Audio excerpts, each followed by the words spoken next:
Okay, 2.5, day 2. So we're solving multi-step equations, but we're going to practice writing a few word problems into multi-step equation. So we've done one like this yesterday. Lexi's 2 years older than Logan, and Carver is half as old as Lexi. The sum of their ages is 33. How old is Lexi? So we know that Lexi's 2 years older than Logan, but we don't know how old Logan is. So Lexi, Logan, and Carver. I wonder who was in my room this morning when I was making this up. So Logan, we don't know how old he is. Let's call him N. We know that Lexi's 2 years older than Logan, so we could call her N plus 2. And we know that Carver is half as old as Lexi. So if Lexi's N plus 2 and Carver's half that, it would look something like that. The sum of their ages is 33, so we need to add all of these up to give us 33. So if I distribute this one, I would get 1/2 N plus half of 2 is 1. So I have N plus half N, so 2.5 N. I'm going to write that down here for now. Plus 2 plus 1 is 3. I'm going to change this to an improper fraction. 2 times 2 is 4, plus 1 is 5 over 2N plus 3. So now we have our 5 over 2N plus 3. Subtract 3 from both sides. This is just a two-step equation. Reminder of what we do when we have common or fractions out front. We multiply by the reciprocal. So you get N equals 5 goes into 36 times. 6 times 2 is 12. So we would get that Logan is 12 because that's what N is. So Lexi is 12 plus 2 or 14 years old. All right. So that was one setup of a multi-step. Another one, let's see here, very similar. Dr. Zykes has his own business. He checks his sales receipts 3 times a day. So one day his afternoon sales were 12 more than his morning. So we've got afternoon, we've got morning sales, and we have evening sales.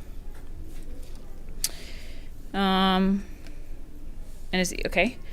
If his totals for the day were $912, so we know that it's going to equal 912, what were his evening sales? So we're going to end up needing evening. So we know that his afternoon were 12 more than his morning. So we don't know what his morning is, so we could call that X. His afternoon is 12 more than that, so X plus 12. And his evening sales were 5 times his afternoon, so 5 times X plus 12. I'm going to distribute that, so it'll be 5X plus 60. Now we know all of that has to add up to 912. So X plus 5X is 7X. Plus 12 plus 60 is 72. So we get 7X plus 72 equals 912. Subtract 72. We get 7X equals 840. Divide by 7. 84 divided by 7 is 12. Add the 0. $120 in the morning. We want evening. So we need to do 5 times 120 plus 60 would be 5 times 100 is 500 plus 5 $20 bills. That's 600 plus 60, $660 in the evening. Clearly more profitable in the evening than in the morning. Okay, here's another set of problems. It says the triangle and the square shown below have the same perimeter. Remember, that's when we add up the side. What is the length of one side of the square? So we need to add up these to find the perimeter. So 3x plus 5x plus 4x, so we're just adding all the way around, is 12x. Has to equal this one. Well, this is a square, so I know there are 4 squares of sides x plus 2. Or you could rewrite all of them and add them all up. But since we are using the distributive property mostly, I'm going to do that. 4x plus 8. Bring my 12x. I'm going to subtract the 4x so I get all the x's on the left side. So I get 8x equals 8, dividing both sides by 8. X equals 1, but that's just telling what x equals. So the side of the square is actually x plus 2, or 1 plus 2, which is 3. All right, so another one to set up. We might just set some of these up and maybe not solve them. Lucas is buying presents for members of his family. He wants to spend $8 more on his brother than he spends on his sister, and $3 less than twice the amount he spends on his sister on his mother. Okay, so we're talking about brother, bro, sis, and mom. And we know that he can only spend $100. So he wants to spend $8 more on his brother than he spends on his sister. We don't know what he spends on his sister, so we're going to call that X. $8 more than that on his brother, so X plus 8.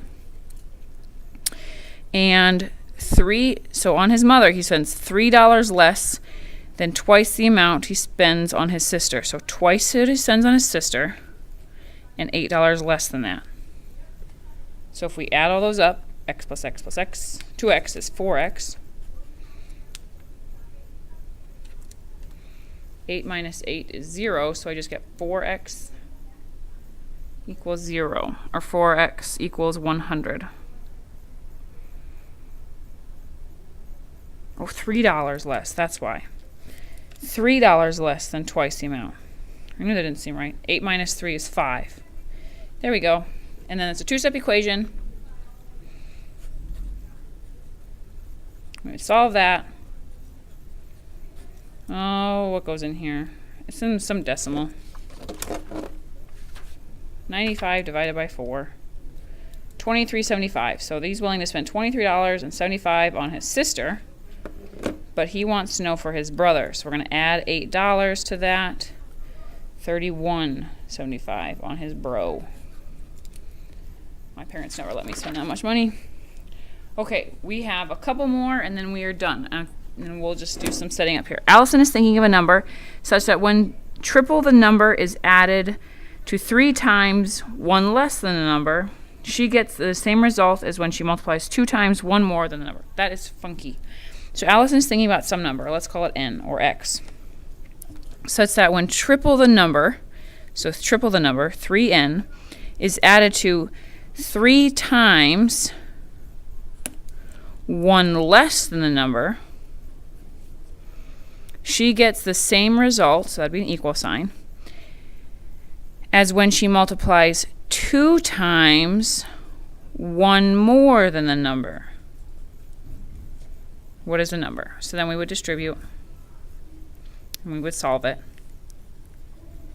But I'm not going to go through all of that. I know you do get a fraction for this one, so if you're going to continue to solve it, you'll end up with a fraction, so don't be afraid. All right, number 6. Tyson put that many dollars in the bank in the first week. So we're talking about the first week. He put 2b plus 3. This following week, so the second week, he doubled the first week's savings. So he's going to double that. So I'm going to write it like this, which is really the same as 4b plus 6. The next week he doubled what was in the bank and put that amount in the bank. So the third week he's going to double what's in the bank. Well, what's in the bank? This and that. So that's 2b plus 4b is 6b plus 9, and he's going to double that. So the third week he puts in 2 times 6b plus 9. And that's 12b plus 18. So this one's kind of tricky. He now has 477, so that's going to be equal sign. How much did he put in the bank in the first week? So we need to solve for the first week at the end of this. So right now he has what he had in the third week plus the first and second week. So we need to add these two numbers, 6b plus 9 and 12b plus 18. 6b plus 12b is 18b. 9 plus 18 is 27. So we could solve that for b equals something, and then you plug that back in to the first week. We've done one similar to this. Maddie saw the following sign at a diner. If she bought one of each item and spent $7.50, how much did the drink cost? So we would need to add all these up. Let's rewrite this. 25 cents times 2 is 50 cents. So if we add all those up, we'd have 2x plus 2x is 5x, plus 15 cents plus 50 cents is 65 cents. So then we could solve that. We could x equals something. And then whatever we get for that, we need to know for the drink. So we put that number back in for the drink number, and that's how much our drink would cost. Okay, last but not least, Francis worked 3 more hours on Thursday than he did on Friday. Okay, so we've got a Thursday, we've got a Friday, and on a Wednesday. We know that on Thursday he worked 3 more than he did on Friday, so we don't know what he worked on Friday. But Thursday he worked 3 hours more than that. On Wednesday he worked 1 hour more than twice the number of hours he worked on Friday. 1 hour more than twice what he worked on Friday. And we know at the total number of hours, our total is going to be tricky too. Our total is 3 more than 6 times, so plus 3, 6 times the number of hours he worked on Friday,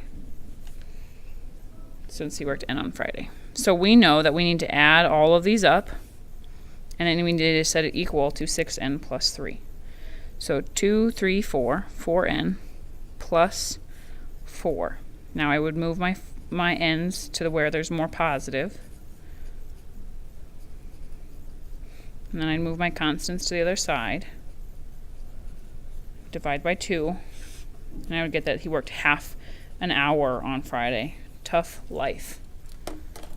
All right, have a great day.